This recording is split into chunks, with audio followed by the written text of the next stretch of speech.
Well, good afternoon, everybody, and thank you for joining Eureka Springs channel. I am Melody Purdy, your host, and we're coming to you this afternoon from Eureka Springs, Arkansas. A little bit different of a broadcast today. We're talking about something that is very important to our area, and I'm trying to every now and then take a moment to showcase some of the nonprofits that work here in our area. Some of them are very valuable resources to our community, and just trying to bring a little bit more of a focus on them and to share with you some important information that I think that you would find very interesting and maybe in some cases even more useful to you in your daily life.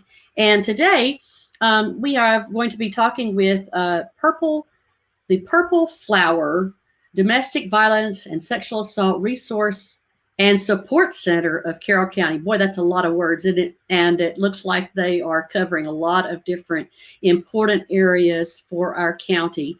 And today I have with us a young lady that works there with the Purple Flower, and her name is Vivian Michelle. I'm going to have to ask her how she pronounce her last name because I don't think I actually know how to pronounce her last name. So if you guys will make welcome from Purple Flower, here is Vivian Michelle. Hi there. Hi. I am Vivian. Hi, I'm here. Very happy to be here, first of all. My name is Vivian Michelle Davis Wouters, and I am the director at the Purple Flower. We help a lot of women and children get safety. We help them get out of intense situations. We provide services for those people, including aftercare through counseling and group therapy.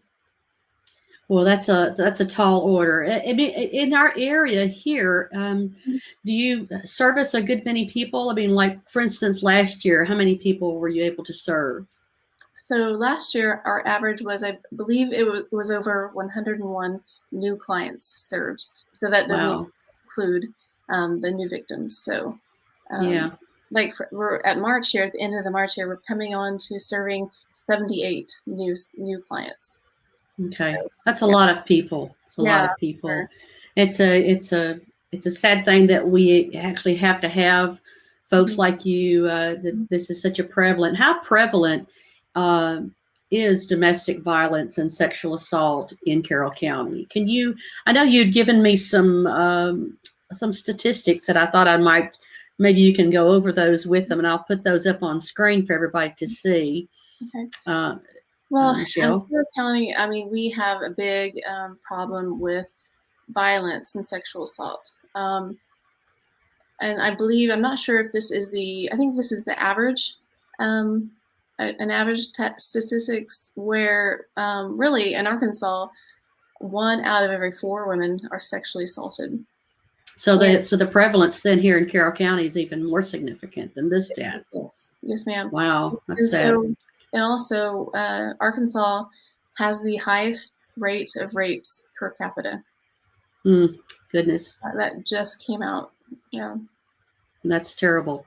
Yes. So I'm looking at some other statistics. The majority of people are under 30. That's a staggering statistic right there as well. And this was an interesting graphic that you'd given to me that I didn't even know that this was such a prevalence here, that the highest rate. Talk to me a little bit about this. Yeah, so we were lucky enough to have Harry Farrow come speak to us about a year ago, and she discussed the special needs of bisexual women and men and other LGBTs that identify like that. She says that bisexuals have their stats show more violence. They experience more sexual violence. So I was really amazed. I never, understood that. So she made that clear that there is a grave need for, advocacy. Advocacy, yes, of course. In those communities as well. Yeah. Well needed for sure. Yeah. And this one also, just to talk a little bit about, where sexual assault occurs. That 55% is at or near a victim's home. Right. So that's incredible too. Some of the stigma and the myth and the myth with sexual assault of where sexual assaults do occur. So that was an interesting graphic to look over with you today. Mind blowing. So tell me a little bit about how do you as an organization, what are some of the things that you are finding are some of the top things that help empower women to seek out help in a domestic abuse situation? What are you finding is the most useful and helpful for them? That's such a personal journey. You cannot tell someone to get out. They either usually die or their children are taken away.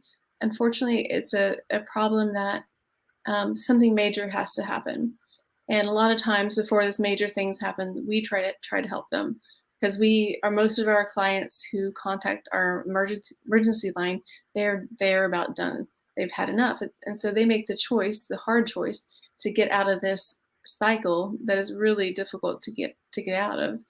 And so, because usually a perpetrator has you isolated from friends and family, they've taken your money away, they hold your money, they're the breadwinners usually, and so they leave you with nothing. So it's not just as simple as, oh, get out. And people say, why didn't she get out? Well, she has no family to take her in, she has no resources. So yeah. Right. It's like a really a vicious cycle for them to find. So when people come to you, then you said that people are coming to you sort of at the end of their journey. Basically, they're at the end of their rope. Basically, it sounds like, when they actually are able to reach out to you. So what do you provide? What does the Purple Flower provide in that particular situation when you get that first call? Yeah, we have them. We get that initial call. We meet them at the Purple Flower office in Berryville, and we sit down there with them and hear their story. Well, first of all, we want to make sure that they're safe, that they feel safe, no one's behind them, and the door's locked. And we also create a safe environment at our office that makes it feel really peaceful. So we will do what we call an intake, just a basic intake to get their name and number, address, and then a summary of what happened. And also, we need to know, has charges been filed? Do you need us to help you file charges? So we just get the basic information and ask if there's anyone they could stay with that they could feel safe. And then we'll start calling around places in town that take children, if they have children. Because they do. Our agency provides 3 nights emergency shelter. Oh, I didn't know that. That's interesting. Okay. So once they actually get past the 3 days limit with you, what are the next steps for that individual? Yeah, that's a good question. We can do only so much case management. I mean, we do fill out applications for them, point them to directions that would have lodging for them. There's other programs that they can get into it, like the Jeremiah House is a really good one. So we would do some basic case management for them to get them back on their feet. And do you find that your local law enforcement and some of the legal authorities within the area, do you find that you have cooperation, or do you find there's some challenges there, or some areas of opportunity for growth in that area? I mean, there's always opportunity for growth, but with what we have now, Jim Ross is a great sheriff. One person right under him named Bobby Ingalls is on our board. We have a really good crew of men that understand women's rights, and they can't be treated like criminals, when they come up upon a domestic scene. So they're learning, and we hope to do more training with them in the future. They started handing out what's called Laura's card, named after Laura Acevez, that passed away, that was killed with a baby in her arms in 2012. Yeah, that was tragic, wasn't it? It was terrible. Yeah. Yeah, there's her picture. It's part of the reason you exist, but to try to prevent situations like that, right? Yeah. I definitely feel like she's our angel a lot of the times. Phew. Is that right? So, yeah, I forgot what I was saying, but yeah, where was I at, Melanie? Sorry. Well, this is an emotionally charged subject, and all the more reason for education and for Right. to help educate the public. Mhm. And so, do you guys as a team? Do you ever get any requests for you guys to come and to speak with organizations to share some statistics and maybe even to maybe school everyone on how to approach situations and how to talk to each other about this subject? Yeah, we do get approached a lot, but a lot has changed since COVID's kind of shut Oh, everything. of course. But now we feel like things are slowly opening, and Mm-hmm. that the Okay. next couple months we'll be able to go in and do things like that. We really want Okay. to, for sure. Okay. For sure. For sure. Well, it sounds like you guys have already provided such a great service to our area. I would encourage everybody watching, if you want to learn more, I'm sure you're welcome phone calls and emails for people to ask questions and to learn more. This is a big subject, and there's a lot here.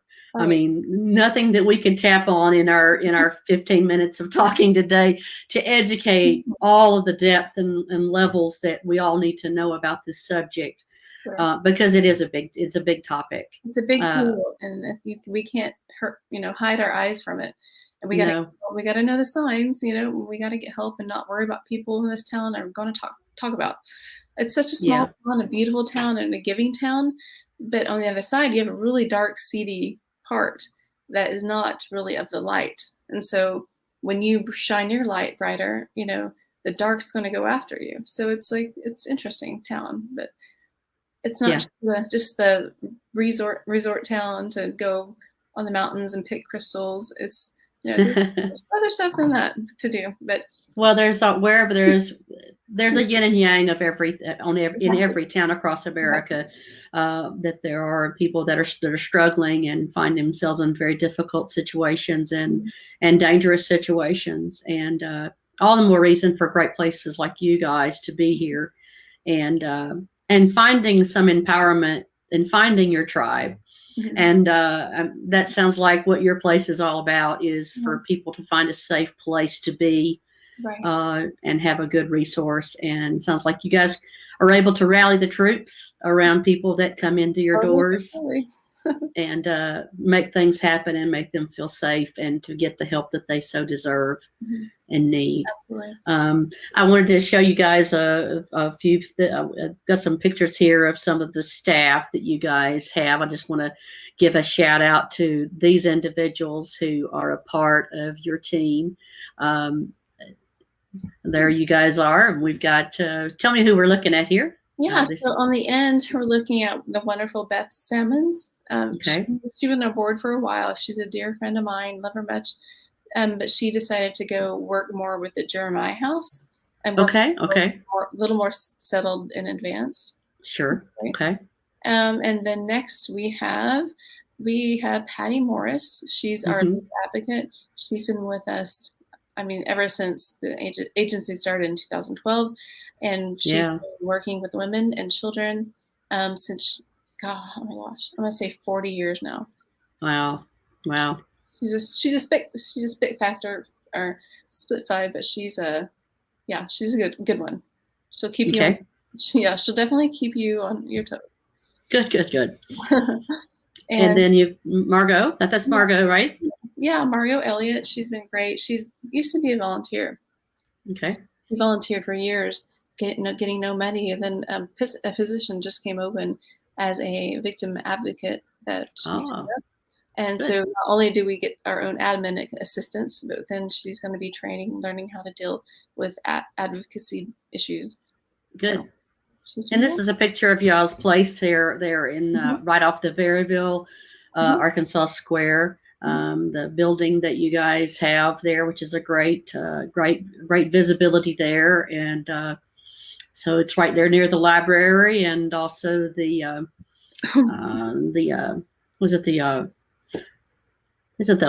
driver's license place is right next door too, isn't it? Yeah. Yeah. So the whole reason we're coming today, I wanted to shine a light on you guys, is because April is Sexual Assault Awareness Month. So wanted to make sure that we got some exposure out for you guys. And I love this graphic in particular, that I believe and support survivors. Right. And I think that is such a on-spot slogan for this particular topic, isn't it? Is to support people and their story and the situation that they're in, and to meet them where they are in their journey. And sitting and listening, very important. And I love the fact that one of the first things you said, the moment someone walks into your place, we sit down with them and we hear their story. Right. And Get to hear this. Yeah. I would think for a lot of people, the first time that they've even shared their story, and found the courage to speak out and to tell their truth. Right. So I'm so thrilled that we have a place here for people to come in and to do that.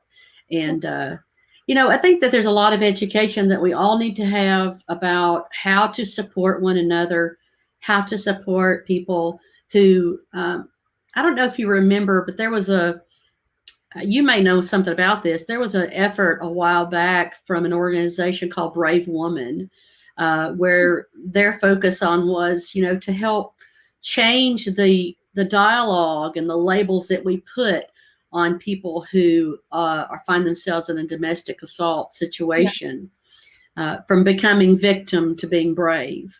And so I know that you guys are doing a fantastic job of reframing that and giving people what they need in this journey. So we're best. Well, I'm just thrilled that you guys exist and that you are a local resource. We're very fortunate to have you guys in our own backyard. Thank you. And if you are listening to this broadcast and you are experiencing a domestic assault situation in your own home, if you feel unsafe, if you need a resource and a liaison to help you on this journey, I would encourage you to reach out to Michelle and the wonderful people there at Purple Flower. Truly advocates for our area. Let's see. I have a couple of questions here. I wanted to throw out some comments that are people that are Penny said that she's been a supporter for a few years. She says, April Perry got me on board, and kudos to the women who work there. Oh, thank you, Penny. Thank you, Penny, for supporting. Here's a comment. I thought would throw this out here and let you actually give a comment about this particular statement, Michelle. Penny says that stop the passive voice, not she was beaten, but he beat her. That's a good point. That's something, actually, I try to remember that. So thank you for that reminder. That's good. Again, a lot of that dialogue, that those things that are in our head, the things that put a narrative into play that does belong versus the ones that don't belong, right? Absolutely. That's a good point. Good. Thank you, Penny, for that observation, for sure. If you're watching and you have a question, does anybody out there want to make ask a question of Michelle while we have her on the air? If you have any questions, if you're listening, we have a few people listening and watching. So if not, y'all can just reach out to the guys there at Purple Flower. What's y'all's website, Michelle? It is thepurpleflower.org. Okay, very simple. Thepurpleflower.org. It is under construction, so bear with us. Oh, okay. Bear with you. All right. And do you have a phone number for people to call? So if it's an emergency, call 479-981-1676. Say that one more time for everybody. 479-981-1676. Okay. And All you right. can call, if it's not emergency, you can call my cell phone number. It is 918-709-0526. Okay. Okay. Here's a great, Penny is really out. Penny, I love your questions and your participation in our broadcast. Penny's got one other question for you, Michelle. Is there going to be a fundraiser? Big question. That's a big question. So our big fundraising event is in October, which is Okay. Domestic Violence Month. And we're going to try our hardest to make it happen. And Good. with the COVID stuff lifting, I don't see a problem in it. So we should in October, yes. Fantastic. Well, you'll have to come back on closer to October and tell us all about it, and we'll help get the word out about that for sure. Appreciate you. I appreciate you, Molly. All right. Thanks, Michelle, for joining us, and thank you again for all the hard work that you and the rest of the staff do there. Thank you. Thank you. Amazing. Thank you. We'll see you next time. Bye-bye. So yeah, that's like I said, it's a very heavy subject, one that a lot of people are not comfortable talking about. It's a subject that, for one reason or another, people think it's taboo to talk about it. So the more that we can, like Michelle said, the more we can shine a light on things, the more accessible it becomes for people to get the help that they so deserve. All right, so thank you for joining Eureka Springs channel, and we appreciate all the people that are so gracious to support our channel. If you want to help out Eureka Springs channel, there's a couple things that you can do that are really easy.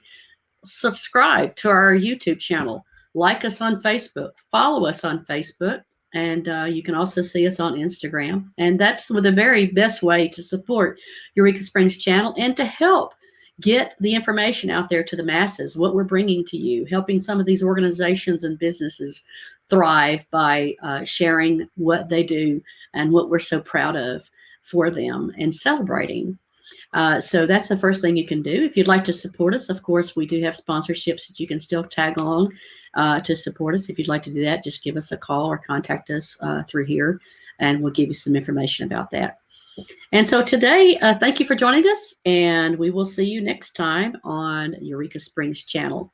And again, thank you again to our wonderful sponsors. Bye-bye.